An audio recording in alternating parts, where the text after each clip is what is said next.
Hey everyone, welcome back to the channel. In today's video, I'm going to show you how to add music in CapCut. I'm going to show you the easiest and the safest way to add music to CapCut any song with your phone. Now I will give you a quick warning that some of the songs are copyrighted, which means if you use them in your social media post, you could get that post deleted or it could affect whether you will be able to make money on that account in the future. So just make sure that the music you find on YouTube is copyright free.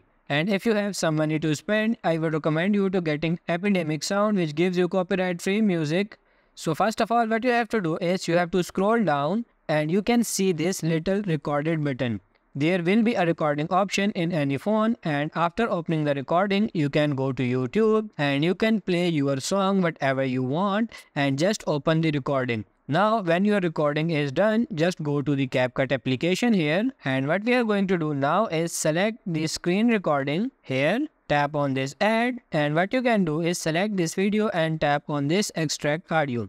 And now as you can see, the audio is extracted from your video, and now you can easily use this song in CapCut or any of your videos. So that's pretty much it for this video. I hope this video was helpful. If it is, like it and subscribe to the channel. Thank you.